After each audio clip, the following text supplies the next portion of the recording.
Welcome everyone to More Than Money. It's obviously Wednesday, and it's time for our next page on stewardship. Yeah. As you know, we've been talking about stewardship for the last few weeks, and we talked about God's part in it, and that was that He is God. Yeah. It comes down to it. He's God, which means He's sovereign, and He owns it all. But all this is based in a foundation of love. God is love. So we don't have to fear or be concerned about His sovereignty as we would if He was, I don't know, Hitler or terrible master or something like that. We can count it all joy. We actually can embrace it and feel the peace of knowing that God's got this in everything that's going on. So that's His part, is to be God. Our part is to be a wise and faithful steward. Yeah. And we talked about what that means, and it comes down to being a wise and faithful steward means using God's resources, God's way, for His purposes and His glory. Yeah. And the last part's really important, to His glory and for His glory. So we've covered that, a general overview so far, but I thought today would be really neat is to break down the different the different aspects of being a steward. Okay. And do a general overview of that, because it's not just giving, as most people it's portrayed that way a lot. Yeah, it is. Just giving. It is, and we've talked about that a lot too, so maybe we're being that today. Yeah. But giving is a part of it. But I thought we could break it down and just start discussing the different aspects, the different characteristics of being a steward, a good and faithful steward. And what I've done is I've actually boiled it down into four main categories. And I'd like to just do a little overview on each one today, if you wouldn't mind joining us on this. And to talk about the different categories. And these are top-level views, because each category could be broken down a little more. And we'll do a little bit of that today, if you're up to it. Oh, yeah. Okay. Always. All right. Well, let's start with the first one, which is acquiring. Acquiring. What does that mean? Well, part of stewardship is in managing God's resources God's way, means acquiring those resources. Now, we know there's different ways we can acquire things. The first one that comes to mind for most people, and hopefully for everybody, is we can earn it. Yeah. By going out and working, utilizing the bodies God has given us, the wisdom He's given us, the knowledge He has given us, and applying that in a way that creates earnings that we then bring into the household of God, or into our own household, which is part of the household of God. So we can earn a living, right? Yeah. And we're going to talk about that in depth. Why go to work? And what does it mean? How much does God want us to work? How hard does He want us to work? Oh, yeah. How does that impact our lives? And what happens if we follow God's guidelines? How is it going to impact our lives? What are the benefits? And whatnot. So we're going to talk about how to earn. Part of acquiring could be receiving gifts. That's always nice. That's my favorite. We have a good God, Yeah. And He does bless us. Gifting comes from all sorts of things. I know people who receive gifts continuously because their lives are in financial shambles for one reason or another, whether it's medical or mental or something. Yeah. But God somehow bestows gifts, uses people like you and me to be conduits of those gifts to those people. And so they receive those gifts. But I receive gifts. Yeah. I get gifts on my birthday, for Christmas. I have people just come into my life, and you probably do too. People buy you lunch occasionally. You buy them lunch occasionally. These are gifts. So we receive assets, property, income, money through gifts. And another way that we acquire things, or some people do, is through borrowing. Yeah, I do that as well. And we joke, but some people are listening might say, "Hey, Stephen, borrowing isn't God's way." Yeah. And I'd have to agree with him, because He does warn us. But we're going to get in depth on that, and I hope you'll stay with me on this one. The reason I put borrowing in there is because it is such a gray area for many Christians, and it is an area that most Christians don't even think about enough. So we're going to bring that in. Of course, borrowing and never returning, that's called... That's stealing. That's a whole different... So technically, you can acquire money that way. You can, but yeah. That's not what... No, that's not our focus. No, we're talking about managing God's resources, money. Yeah. God's way, and that's not God's way. Is to steal. That's not even going to be considered in this because it's not. And although it is true, and a lot of people say, "Well, I don't steal anyway, so we don't need to cover it." And yet, so many people. I bet there's not a single person I ever met who did not steal some at different times in their life, and maybe even still in the way they do their taxes. Yeah. Just budgeting a number here and there, or not claiming things, like not claiming things on personal property, shifting things around so the government doesn't see them. Yeah. I've known business owners who do jobs on the side and take the cash in and don't claim it. Yeah. All that is stealing. It doesn't have to be going out and give me your wallet. There's different ways to steal, but we're not going to go there. In fact, let's put that to bed right now. So there's really three main ways to acquire, and that is earning, receiving of gifts, and borrowing. And borrowing is cloudy there, but we need to talk about it. Okay. So that's the first area, acquiring. That is part of our management of God's resources. We are God's resources, so we have to manage ourselves. And what we do with ourselves to His glory and to obtaining and dispensing of His resources. The second way is giving. Obviously, again, this is the one that everybody thinks about, right? It's probably the most talked about in churches. They want to talk about, let's celebrate God's money, bring it here. So, which is kind of biblical, by the way. Okay. Actually, and we'll talk about that a little bit more. But in the first century church, if you look at the church that was formed right after Pentecost, you think about that, they brought everything to the apostles, who dispersed as needed. Yeah. So anyway, but that's a different story, and we'll get into that. But giving is very important, or is it? Let me ask you: do you really understand God's concept of giving and the blessing it is to you? Everybody realizes the blessing of receiving, but how many people really know the blessing of giving? I think you mentioned it earlier that when you give, when you spend on others, that's giving. Yeah. It gives you more joy than spending on yourself for some reason. It gives you a sounds like my mom talking to me when I was a kid. Well, I think they had an agenda then. Yeah. But when I give, even if it's spending, buying a friend coffee or getting them a meal or even giving to a charity, there is a different sense of satisfaction and pride that comes with that. Pride. So there you go. You stole the crown right out from underneath yourself. Well, we're going to talk about giving because, quite frankly, there's a lot of bad teaching about giving in the church. Not purposely, generally, but there is a lot of bad teaching purposely in bad churches. Yeah. There's certain churches that use it to manipulate people and do things like that. But there's a difference between being a born-again believer, the giving there, and giving in general. And we're going to go into depth of that, and hopefully you'll join us for that too. Another area of stewardship that we need to be talking about is the area of spending. Savings. I'm sorry. Got ahead of myself there. Savings. Do you know what God says about saving?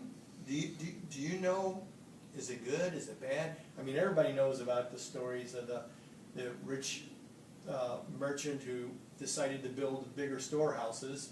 Yeah. And God took his life and did not go well for him. No. So, does God want us to save? And if so, how does He want us to save, and why? For what purposes? And what impact? Yeah. We were even talking right before we got on this, and if our treasure is in heaven, then why should we even save now? Why should we have anything now if that's our ultimate goal? That's a good question. Let me throw out another one. What if what we're storing up in heaven somehow is linked to what we're doing with the resources in this temporal world. I guarantee it is. Yeah. So we need to learn what saving means to God and how to utilize it to His purpose, for His purposes and to His glory. And every time we say for His purposes to His glory, it's important for each and every one of us to realize everything that is to His glory glorifies us. Because we are in Him and He is in us. And some beautiful, peaceful, wonderful things come out of that. Finally, another category here that we need to be talking about is spending. Does God really care how you spend your money? I don't want to talk about this. You don't want to talk about it? What does that mean? It's getting too close to Christmas. Oh. And I'm going to feel bad. Why? Why? You feel bad? Guilty? Well, Because you didn't give me anything, did you? Coal. Okay. No, Christmas comes around and don't quote me on this, but I think statistically, more people are tempted to borrow, to go into debt, to spend more than they make in order to make others happy. Wow, so there's some sort of integration going here. Definitely. Spending, giving, acquiring, saving. All these different things come together, borrowing, and it all integrates. The graph we have here, it shows 4 distinct areas, but I tried to do it a little different. I tried to blend them, for the blue would go into the gold and the gold into the green, so that it showed that it was all intricate and one works with the other. And that's a perfect example. Is going into debt to give somebody a gift, doing it God's way for His purposes. Yeah. Now, the end was to make somebody happy for what you gave them, but would God say go into debt to do that? We're going to explore that too. So as you can see, there's a lot to look at here. There's a lot to cover. And each one of these categories, every one of them here, break down into several categories. And we're going to cover each area of it. And when I say we're going to cover, we're going to look at God's Word, what He says about each of these areas in our life. And then it's between you and God to decide how that application works its way out in your life. Hopefully, the way it works its way out, and my hope for you, is that by going through this stewardship series with us, that not only will you have a deeper relationship with the one true God, but that relationship becomes even more real as you live your life on purpose, managing God's resources, including yourself, meaning your mind, your body, your heart, to His glory. So that day in and day out, you're growing closer and more aware and conscious of the one true God in your life. And in doing so, realizing more and more and more the fullness of Christ in your life. What does that mean, fullness of Christ? Somebody once asked me. The peace that surpasses all understanding. The joy that only comes from the God of love. The God who loves you and me so much that even while we were still sinners, He sent His Son to die for us. Talk about giving. Talk about spending. Yeah. Talk about acquiring. Well, and that just proves something that I think we want to get across. Yes, a large amount of our focus is going to be on finances. Finances is a very big part of our lives, but money and possessions. Yeah. Finances. But all of this does not necessarily mean just finances. It's how you spend your time, how you give you give your time, you give your talents. You mentioned earlier, right? How you give the things that God has instilled into your life to enable you to affect everyone, not just financially. Absolutely, and that's so important because we talk about money and we talk about possessions, things, and it usually turns out to be material. But remember, you are God's also. He not only created you, which makes Him own, but He bought you with a price, and that was the blood of His Son. He paid that price, and now you're His. So when we manage God's resources, each and every one of us are one of God's resources. We're ambassadors of Christ to this thing called time and space, the temporal world we live in. And how we manage our life, our thoughts. Yeah. Remember that verse is very impactful that we use so often. Our thoughts and our actions are a management of his resources. So we want to be able to do that over and over again and realize the depth of that. Yeah. And I'd like to take it one step further here and go through just that little saying we keep saying over and over.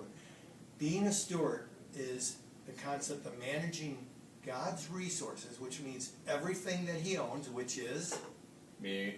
And me, everything. and everything. Everything. His way, which means in alignment with biblical principles. So managing everything he has blessed into your life, entrusted to your life, in alignment with his word and his way, for his purposes. Well, if we don't know his purposes, how can we manage it for his purposes? Obviously we need to be studying to know why God entrusted this to you, why he entrusted that to me. You know, every little thing. Why he gave some more and some less. Yeah. Why he gives some people more intelligence or less intelligence, or more strength or less strength, or more money or less money. And what is his purposes for all these resources in our lives, and of our lives is a better way to put it, and to his glory. You see, when it comes down to it, being a steward is an act of worship. Bottom line. A wise man once told me a long time ago, everything you do, Mark, is either an act of worship or an act of rebellion. At that time I wasn't a believer. I didn't quite understand that. But over the years, coming to Christ, growing, having Christ draw me near, put men and women, wise men and women into my life to help me grow into a deeper relationship with Christ, I fully understand that now. And I seek ways to worship him. And one of the most evident and most abundant ways that we can do that is the way we handle the blessings he's entrusted to us. Powerful, isn't it? Yeah. So the next time you got that wallet out and you're starting to spend some money, am I worshiping God with this purchase or not? Yeah. By the way, a lot of people get so beat up on this, and I don't want you to. I want you to realize, remember, one of the purposes God has for what he entrusts you with is to care for you. And what that looks like, well, that's between you and God. But we'll talk about that a little bit also down the road here. Yeah. We were even talking earlier. This isn't just a ploy to give away all your money. No. To give away everything. I mean, but send your checks to you know, managing God's money, you know, the money that he has enabled you to have, that doesn't mean for you to just give everything away and now the church has all your money to disperse it and you've got nothing. I mean, even the slides, saving. He raised you up to be a steward Yeah. for a specific part of his kingdom. And he wants you to be a steward over that. And part of that is deciding how much of that should go to help the church, to help individuals, to help your family, to utilize to his glory in so many different ways. You know, it reminds me of a story I heard a couple years ago. A gentleman wanted to be a missionary. And he super excited, wanted to be a missionary, and he got all of his other friends excited, and they wanted to go be missionaries, but they didn't feel called. They just got caught up in his excitement. And his thought was, if everyone went to go be a missionary, who would be the ones at home writing the checks to support it? Exactly.